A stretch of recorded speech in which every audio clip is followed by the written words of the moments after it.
bonito país, yo también quiero quedarme a vivir aquí. Desde entonces, John Stefan pasó a ser mi superhéroe, el único héroe sin poderes sobrenaturales. Una especie de chapulín colorado. Bueno, con ustedes, Super Condón. ¡Bravo!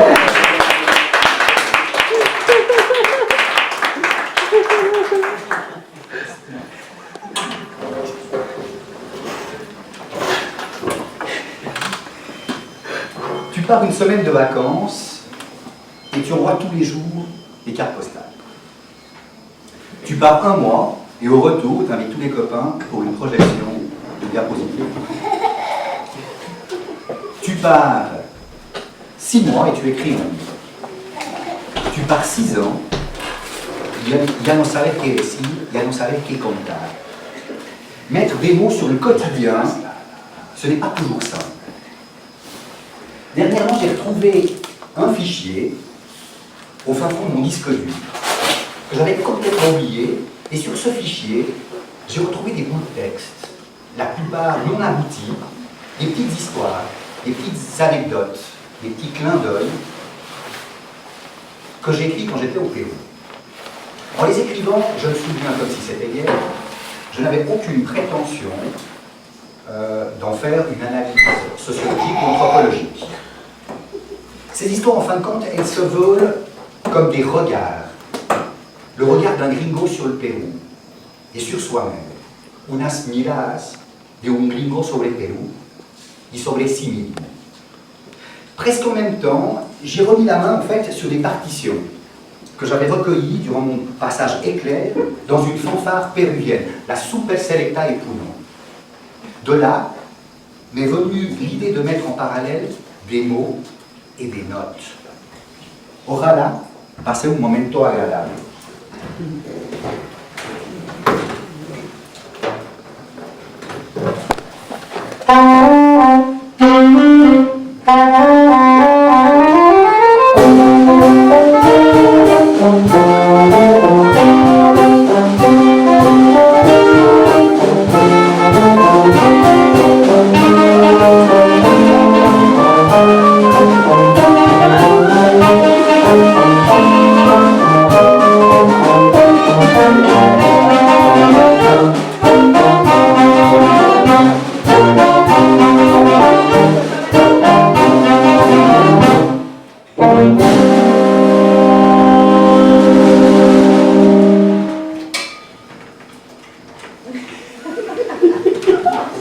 Alors j'ai mon fils qui nous vole la volette. Il va falloir assumer pendant toute la soirée. La première fois que j'ai entendu parler du Pérou, je devais avoir 7 ou 8 ans. C'est Tintin qui m'a pris pour la première fois la main et qui m'a fait voyager au pays des Incas, en passant par le temple du soleil. El Callao, Pachacamac, les Vierges du Soleil, la momie de Huascar Capac, Sorino, sont des mots qui m'ont bercé, qui m'ont fait rêver. J'ai aussi découvert dans cette bande dessinée un animal merveilleux, le lama. Vous savez, cet animal qui crache quand il est fâché. Eh bien, je me souviens comme si c'était hier aussi. Je lisais cette bande dessinée quand mon grand frère a voulu, comme c'était son habitude à l'époque, me chipper cette bande dessinée. Eh bien, je n'ai rien trouvé mieux que de lui cracher à la figure. Eh bien, cette prouesse lamaesque m'a valu de la part de ma mère une bonne fessée. Ce fut mon premier contact avec le Pérou. Quand je suis arrivé au Pérou, l'idée était que je reste une année à Lima, puis m'établir à Ayacucho. Le projet pour lequel je devais travailler n'a jamais vu le jour. Je suis donc resté 4 ans à Lima. Si l'on m'avait dit avant de partir que j'allais rester 4 ans à Lima, ni loco, je crois que j'aurais réfléchi à 2 fois et qu'en fin de compte, je n'aurais jamais traversé la Grande Mouille. Je me serais évité dès lors quelques sarcasmes, quelques moqueries de la part de la population autochtone. Une des caractéristiques du Péruvien, c'est qu'il aime bien affubler quiconque de una chapa, de un apodo, d'un surnom. Oye flaco, oye gordo, chapulín, chato, inspector de Zócalo, bruja del 71, Rulito, Mancanzón, un solo pelo, el samurái, ven para acá. Cela a commencé pour moi par tagliarini comme zapato, spaghetti avec des souliers. Ensuite, robafoco, voleur d'ampoule. Certainement, tout cela dû à ma grande taille. Mais certainement que le surnom qui m'a fait le plus mal, c'est celui qu'on m'a affublé après m'avoir vu esquisser quelques pas de danse. On m'a mis comme surnom Poto de Yeso, derrière emplâtré, démontrant certainement toute ma rigidité corporelle. Mais en fait, maintenant que j'y pense, eh bien non, rien de rien. Vraiment, je ne regrette rien. Si c'était à refaire, je le referais sans hésiter, à le toquer. Aux dernières nouvelles, il semblerait même que mon derrière emplâtré se soit quelque peu ramolli. Estoy a un paso de tener un poto ligero.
quand tu ne sais pas, quand personne ne t'a expliqué certains codes, certains rites, certaines habitudes, il est très facile de mettre les pieds dans le plat. Cela faisait à peine une semaine que j'étais à Lima, quand je me suis retrouvé en un tono, à une fête. Les invités se mirent en cercle, et l'un d'eux prit une bouteille de bière, una chela, se servit, et me donna la bouteille. Il leva son verre et me dit « Salut ». J'ai trouvé très sympa, vraiment très sympa, qu'il boive à ma santé, mais ce qui m'a paru très surprenant, c'est qu'il ne m'ait pas donné un autre verre pour boire ensemble. Il a bu le cul sec. Et moi, eh bien, je l'ai accompagné en buvant au boulot. C'est à ce moment précis que toute l'assistance m'a regardé comme si je venais de la planète Mars, puis a éclaté de rire bruyamment. Je compris un petit peu plus tard le motif de cet éclat de rire collectif. En gros, voici comment se passe en fait le rite de la boisson au Pérou.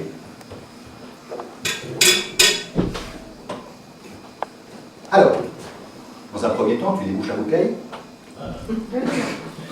Elle était déjà ouverte. C'était pour vous impressionner, elle était déjà ouverte. Alors, en fait, tu te sers dans un verre et tu passes la bouteille à ton voisin. Alors, il est fortement conseillé, à partir de là, de jeter quelques gouttes par terre pour vénérer en fait la Pachamama, hein, la terre mère. Voilà. Ok. Ensuite, salut. Salut.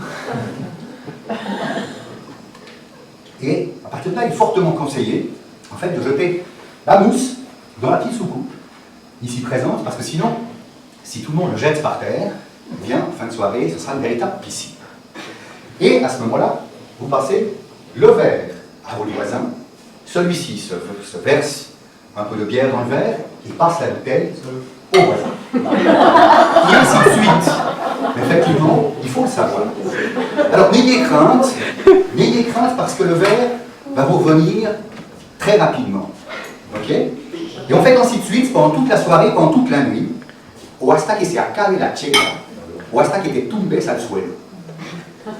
Petite subtilité que je n'ai comprise qu'après une année, l'homme, el caballero, remplit le verre à la femme et le lui tend, mais ne lui donne jamais la bouteille. Eso se llama cortesía. Cela s'appelle de la galanterie. Cette manière de boire m'a toujours plu et fasciné en même temps. En fait, tu peux doser la quantité d'alcool que tu désires. Mais attention, il ne faut pas oublier que dans la soirée, généralement, il n'y a qu'un seul verre. Et ce qui fait que si tu as tendance à le conserver trop longtemps, les gens ne se gêneront pas de te dire « Oye, suelta el vaso, pe, o se está calentando la chela ». J'aime bien cette manière de boire. Elle symbolise le partage, l'hospitalité, el compartir, el convivir, la amistad, la hospitalidad serrana.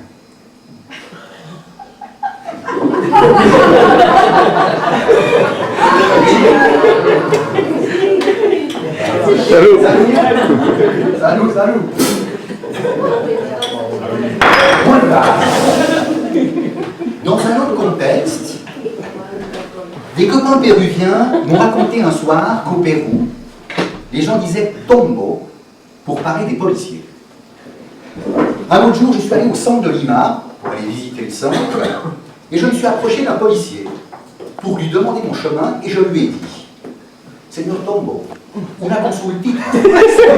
¿Dónde están las catacumbas?» La réponse ne fit pas attendre. Oiga, señor gringo, más respeto a la autoridad, sinon lo llevo a la comisaría. Ce jour-là, eh bien, j'ai compris que dire monsieur le flic à un policier péruvien, eh bien, ce n'était qu'à moitié apprécié. Quand tu ne sais pas, eh bien, il est facile de mettre les pieds dans le plat.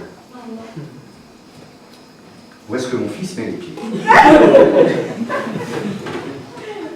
La Merced, Chanchamayo, Haute-Amazonie. Un vendredi soir, je retrouve une collègue de travail à un bal de Technocumbia, des Agua Bella. À l'entrée du local, je paye mon entrée et j'entre. Je me retourne et je la vois toujours dehors, les bras croisés. Elle me regardait comme si j'étais le dernier des goujats. Et je n'ai rien compris du tout. Qu'avais-je fait pour lui manquer de respect? J'ai d'abord pensé qu'il était un peu gêné parce que peut-être elle avait oublié son porte-monnaie. Oketa misia, qu'elle était fauchée. Je me suis approché et je lui ai dit que je pouvais lui prêter jusqu'à lundi un petit peu d'argent. Ça a été terrible. Elle m'a fusillé du regard. Le lundi suivant, au boulot, un collègue m'expliqua que c'est toujours l'homme qui paye quand il sort avec une fille. Mais senti un misérable.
J'ai vécu 4 ans dans le district de San Juan de Miraflores, côte sud de Lima, 250 000 habitants.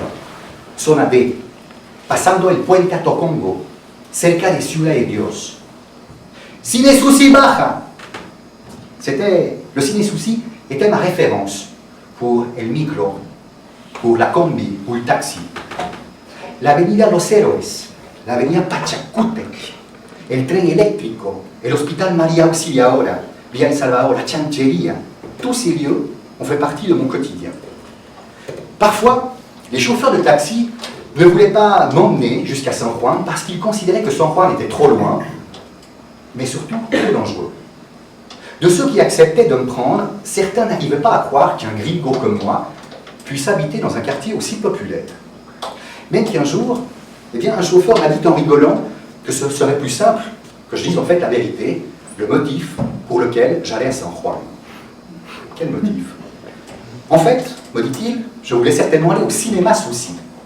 Le ciné Souci, pour celles et ceux qui ne le savent pas, c'est le cinéma porno du Côte Sud. Parfois, les samedis soirs, j'aimais bien monter sur le toit de la maison, où je louais un petit appartement, allumer un Hamilton, une cigarette, et écouter les différentes musiques des alentours. Chez le voisin à côté, on pouvait entendre une valse créole, un vals criollo. Alma para conquistarte, corazón para quererte, y vida para pasarla junto a ti. Chez le voisin d'à côté, on pouvait entendre un guainito qui accompagnait una pollada pro techo, une activité pour récolter un peu d'argent pour terminer le toit de la maison. En una copa de vino, quisiera tomar veneno. En una copa de vino, quisiera tomar veneno. Veneno para olvidarte, veneno para matarme. Encore un peu plus loin, du côté de Ciudad, on pouvait entendre une salsa de la India y de Marc Anthony. No vale la pena ilusionarse, no vale la pena enamorarse. Et encore plus loin, du côté de Pamplona, eh bien, on pouvait entendre une technocumbia de Rosiguar. Ay, ay, ay, me duele el corazón. Ay, ay, ay, me duele por tu amor. Et encore plus loin, du côté de l'hôpital Maria Auxiliadora, on pouvait entendre une autre technocumbia de Armonia 10. Me emborracho por tu amor, me emborracho. Cada vaso que tomo se me acaba la vida. J'aimais bien sentir ce Pérou multifacette, sa diversité. J'aimais bien ce quartier, ses ambiances, ses contrastes. J'aimais bien aussi pendant la journée écouter l'arrivée du rémouleur avec sa charrette, du vendeur de glace, Donofrio, sur son triporteur et sa samponia en plastique. Le cri du tamalero, du frutero, ou le bruit spécifique du camion poubelle au coin de la rue, que tout le monde attendait depuis une semaine. Au début, quelque chose me paraissait très bizarre à San Juan de Miraflores. Dans le quartier, il y avait beaucoup d'hôtels, demasiados hostales. C'est vrai, quoi. À San Juan de Miraflores, il n'y a pas d'attraction touristique, à part le cinéma Souci. Petit à petit, eh bien, j'ai enfin compris à quoi servaient ces jeux. Si un jour j'investis au Pérou, eh bien, pourquoi pas dans un petit hôtel de quartier, unique lieu, dans lequel les amours d'adolescents ou les amours furtifs peuvent se faire dans l'anonymat d'une chambre feutrée. En fin de compte, cela doit être un bon négoce. Ce que j'aimais bien aussi dans ce quartier, c'était de frapper à la porte de ma voisine, des mi caserita, à l'épicerie d'en face, à n'importe quelle heure du jour et de la nuit, et lui demander « Oye, un par de chelitas bien al polo, una Inca-Cola y unas galletas de soda con atún ». Dans d'autres lieux, dans d'autres contrées, dans d'autres pays, cela s'appelle de l'abus. Mais au Pérou, cela s'appelle de la cohabitation et de la survie.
l'Amérique latine rime avec le football, avec Maradona, Pelé, Higuita, Valderrama, Boca Junior, Santos, River Plate.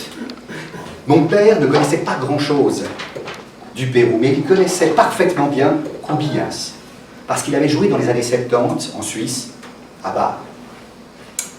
Après quelques années au Pérou, cela me fait mal de le dire, et je me suis rendu compte que je m'étais trompé de ce pays.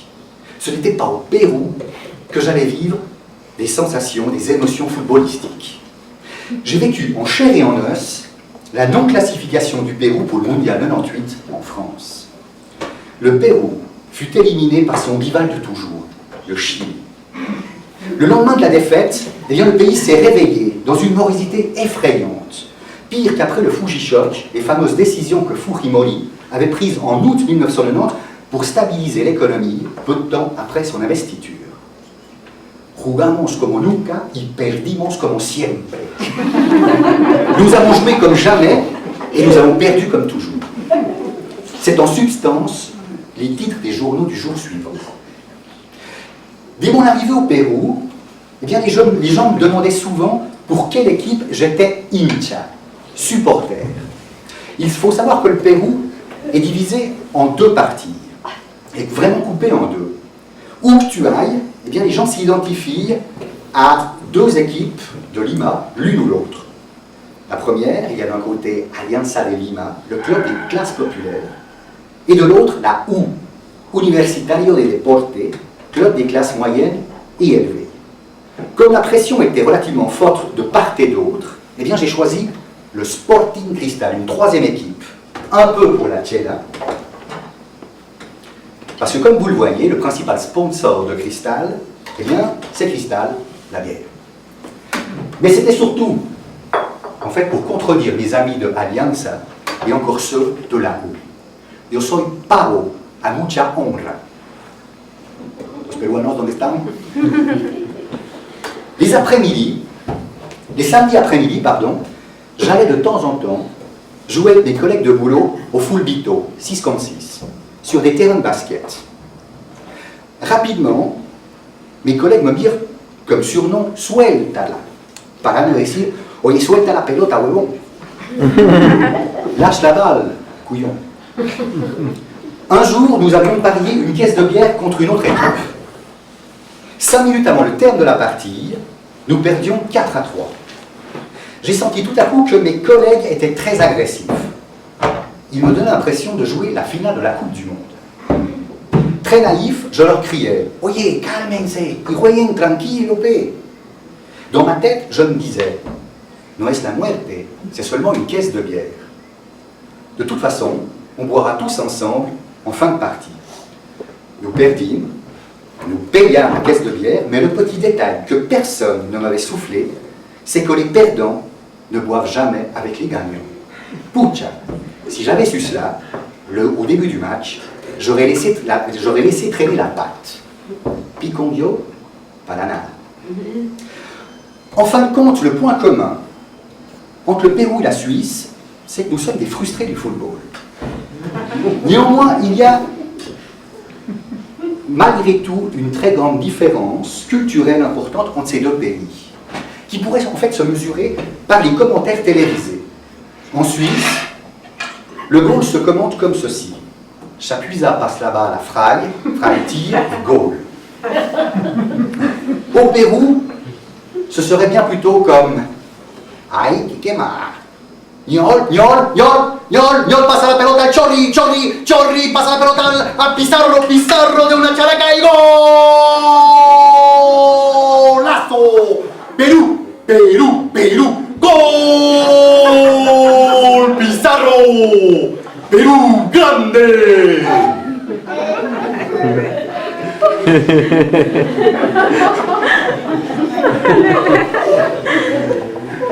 Enfin, ce qui est sûr, c'est que quand la bicolore, la sélection joue, alors petite parenthèse, pour ceux qui ne le savent pas, ce soir, le Pérou joue contre le Paraguay.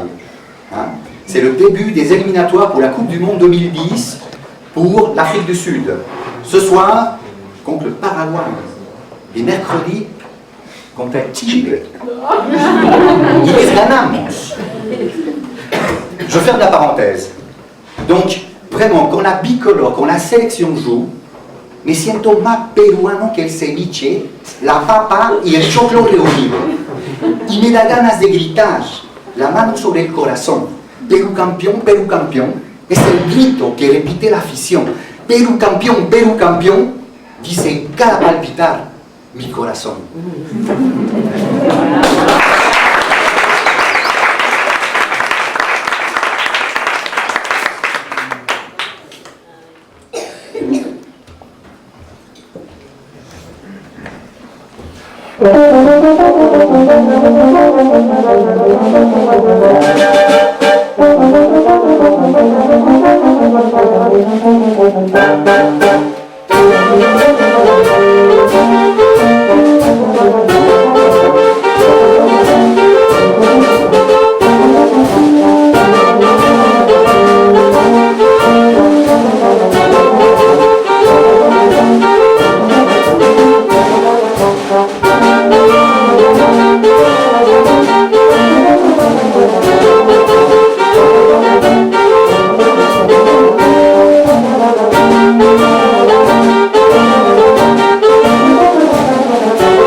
J'ai entendu beaucoup de choses sur la délinquance et la violence à Lima. Tellement que cela ne donne pas envie de sortir de chez soi. En discutant avec les gens, on a l'impression que l'on risque à tous les coins de rue de se faire braquer. Que a cada esquina te van a cuadrar. Après quelques mois, eh bien, tu apprends surtout les endroits où il n'est pas nécessaire d'aller sans bon motif. La Parada, en la Victoria, Barrios Altos, en el centro, Chicago Chico, en Surquillo.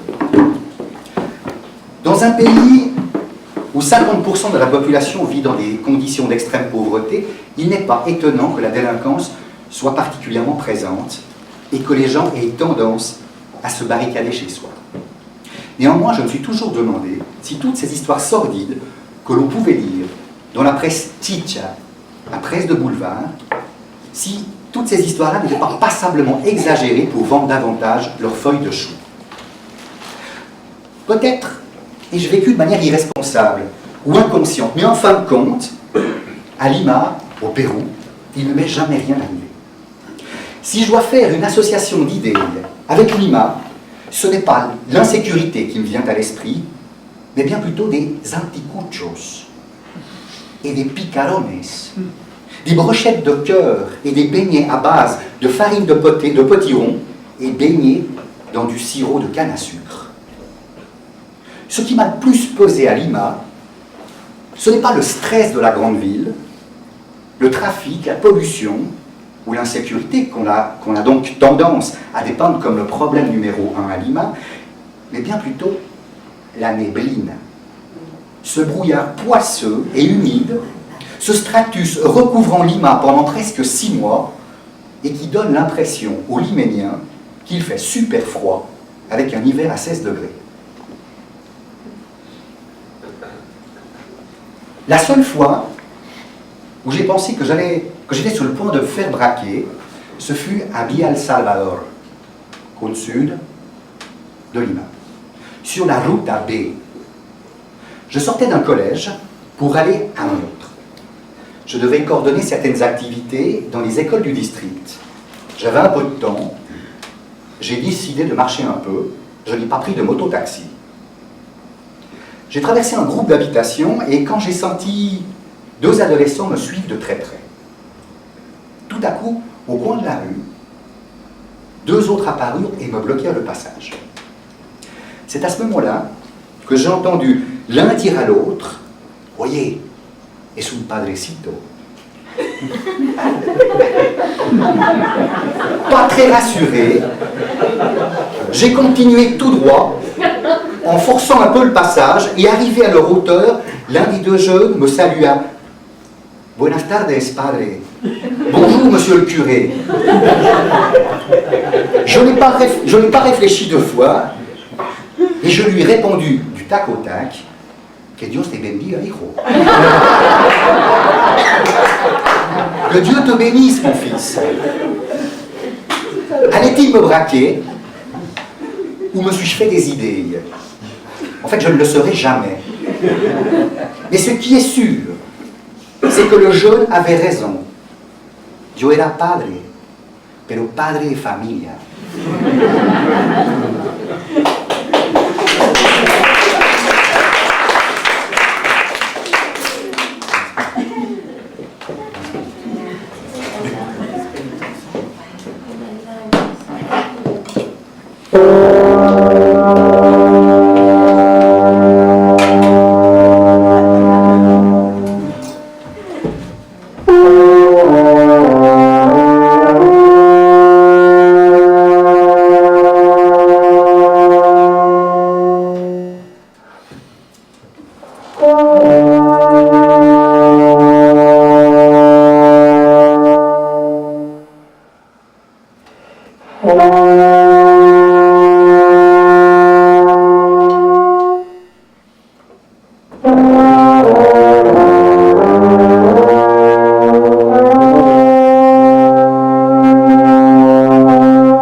puede ser pícaro o reservadito, alegre o nostálgico, pero es creativo, burlón, vacilón, a veces pendejito, a veces desconfiado, mais surtout, où que l'on soit, il est très hospitalier.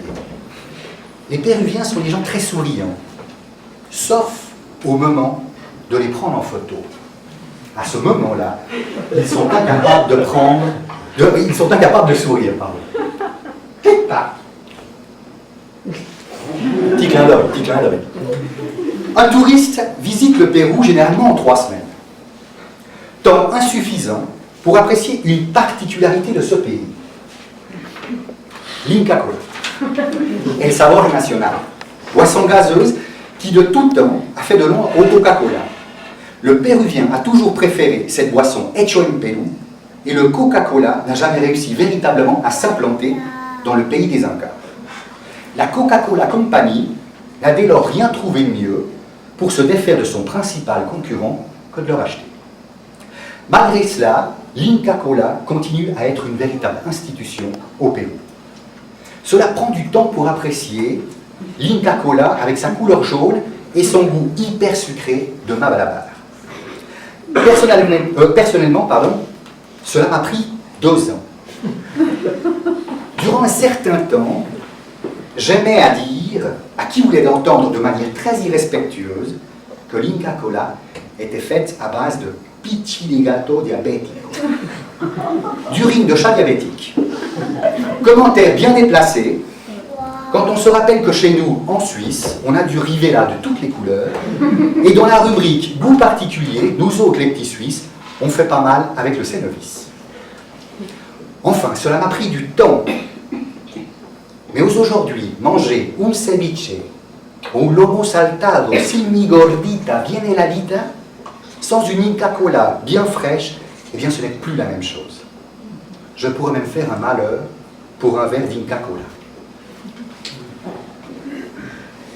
Je crois que ces 6 ans au Pérou eh bien, m'ont permis d'éviter 15 ans de psychoanalyse.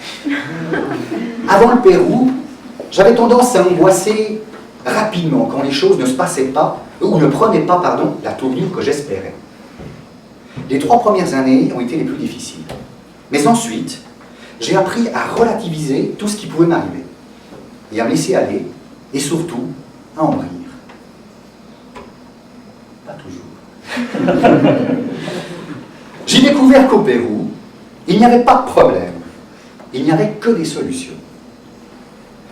Un jour, un ami me dit cuesta algún tiempo para comprender que lo que se dice en Perú no es lo que tiene que hacerse y lo que se hace mayormente no tiene que sujetarse a ningún otro juicio que el de las circunstancias y de su gente. Ça prend du temps de comprendre que ce qui se dit au Pérou n'est pas forcément ce qui se fait, mais ce qui se fait est en fonction des circonstances et des personnes en présence. Par exemple, j'organise une activité et je me rends compte qu'à midi, la personne qui s'était engagée à amener le repas n'arrive pas. Je vais chez elle et je vois que rien n'a été fait. Que está rato, que está zampada. Je retourne au local et je me demande comment je vais expliquer aux participants que le repas de midi n'arrivera pas. Et là, eh bien, je vois que tout le monde est en train de manger. Un groupe de femmes s'est poussé aux pilas et trouve une solution sans que je sache encore maintenant comment elles ont fait. C'est intéressant de constater que les choses, qu'elles soient en Suisse ou au Pérou, peuvent s'interpréter différemment. Par exemple, en Suisse, j'avais la réputation d'arriver toujours avec 12 minutes de retard à tous mes rendez-vous. Phénomène qui a irrité bien des amis. Au Pérou, arriver avec 12 minutes de retard, ce qui équivaut à dire que tu arrives à l'heure et que tu es super ponctuel, muy suizo. ¿Cuántas veces me invitaba un sábado por la noche y yo llegaba el primero, tan temprano que recién empezaban a cocinar? Les notions de distance sont aussi bien différentes entre la Suisse et le Pérou. Bagiyurinaki, Chanchamayo, Ceja de Selva, Haute-Amazonie. Un jeune agriculteur m'invite à visiter son exploitation. Il est 2 heures de l'après-midi.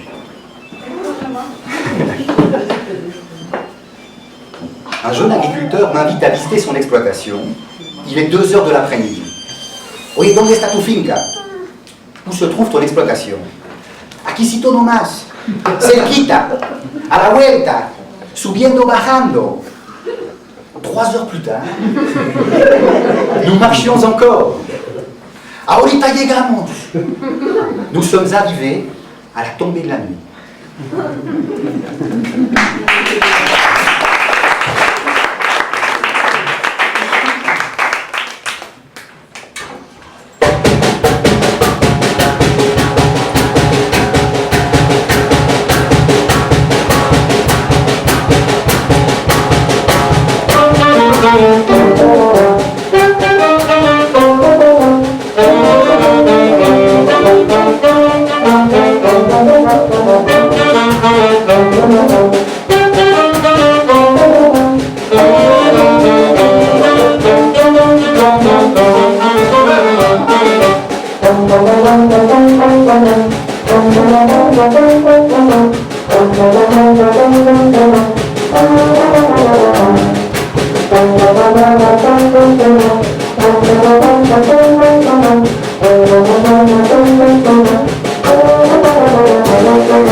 Fiesta Patria en Pérou.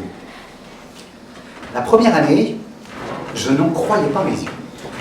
Sur toutes les maisons, de la plus élaborée à la plus précaire, le drapeau péruvien flottait fièrement au vent. Je n'étais pas habitué à tant de démonstrations nationalistes et de dévotion à la patrie. Toute occasion est d'ailleurs bonne pour rappeler au Pérou que le Pérou est grande. On fête même les défaites, comme par exemple la bataille d'Angamos où l'amiral Miguel Grau a péri mais a résisté comme un beau diable contre les méchants chiliens durant la guerre du Pacifique. Dans tout événement, toute cérémonie, que ce soit dans une école, au début et en fin de semaine, dans une galerie d'enfants, dans une municipalité, pour l'inauguration d'un pont, d'un terrain de football et footbito, d'une rue, l'hymne national retentira et toutes les personnes présentes chanteront d'une seule voix. Somos libres, seamos lo siempre, seamos lo siempre. Je ne connais pas l'hymne national suisse, mais après 6 ans au Pérou, c'était pas le propos de la soirée, mais je pourrais pratiquement vous chanter l'hymne national en entier. J'avais l'impression que l'amour à la patrie était un peu exagéré. J'ai même cru que les Péruviens avaient poussé le vice à donner le nom à une pommade Viva el Pérou. Sûrement pour glorifier le pays quand les voies respiratoires étaient bouchées. Mais il a fallu que l'on m'explique que cette pommade s'appelait en fait Vicks Vaporub et non Viva el Pérou.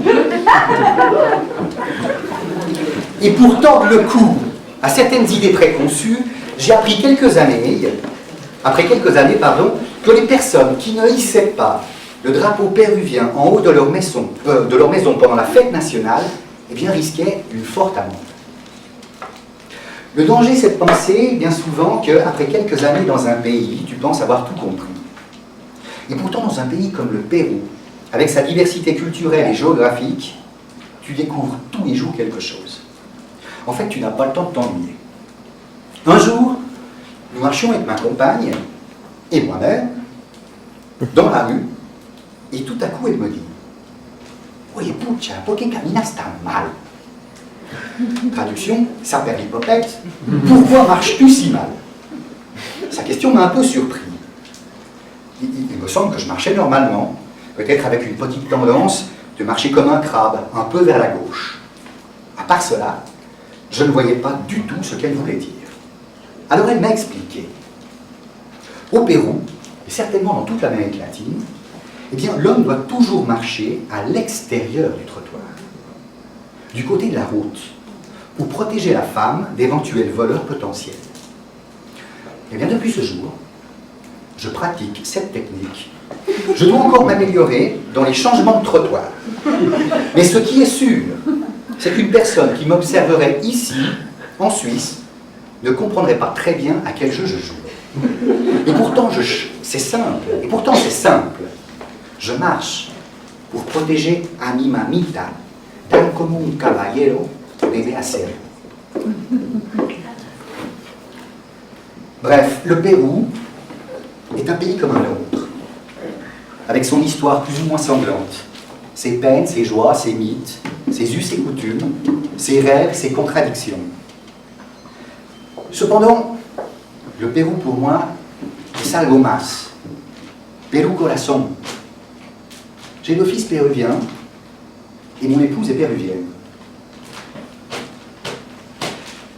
Je me souviens, ça faisait quelques jours que nous sortions ensemble, quand en dansant une salsa, elle me dit un peu étonnée, « Oye, para un suizo bailas bastante bien. »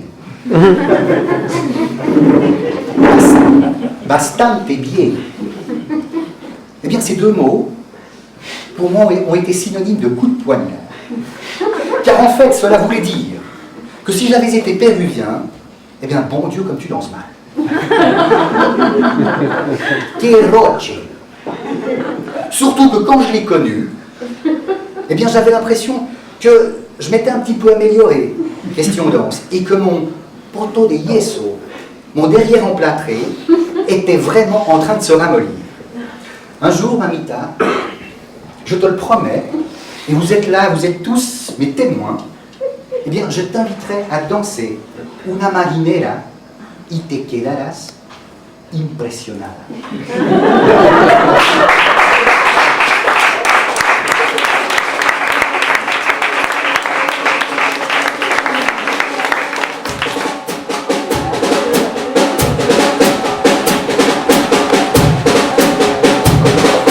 ¿Quieren bailar?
En Lima se toma la cerveza en vaso. En el norte se toma la chicha en poto. ¿Qué tal si hacemos un cambiazo? Yo te doy mi vaso y tú me das tu poto.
Merci d'être là. Merci d'avoir été là.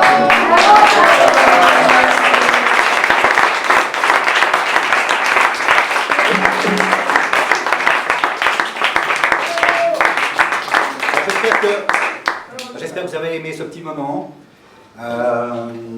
J'aimerais vous présenter en fait mes collègues, les musiciens sans qui ce petit projet ne se serait pas réalisé. Alors, je présente Luis Alberte au sax soprano, más conocido como el gallego.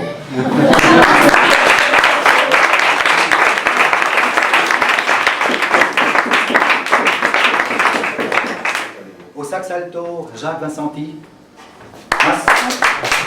más conocido como pista de aterrizaje Pamoko.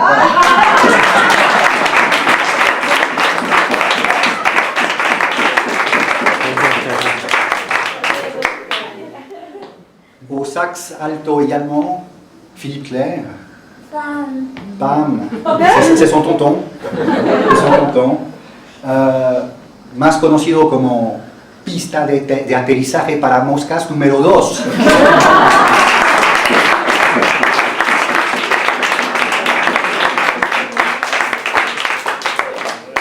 À la batterie, la petite note latino, mais Hernando Ibáñez, de Colombia, el colombiano, que va a perder esta noche contra Brasil. Qué pena, ¿no?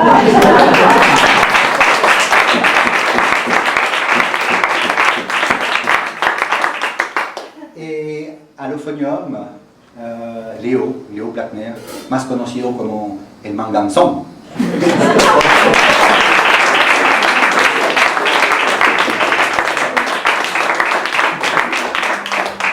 Alors, comme vous l'avez certainement constaté, on a joué un petit répertoire. Ah oui, et puis bien sûr, la mascotte, Luca.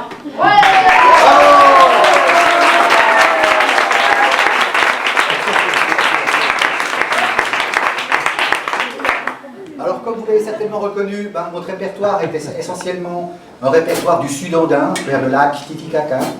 Nous avons joué donc des caporales, morenas, unos huaynos, des punos, un waka waka. Et à la fin, vous l'avez bien sûr reconnu, una marinera. Et comme vous le savez certainement, dans toutes les fanfares péruviennes, il y a toujours une petite technocumbia. Alors pour terminer ce moment, eh bien, on voulait encore vous offrir ce dernier petit morceau, Nunca pensé llorar.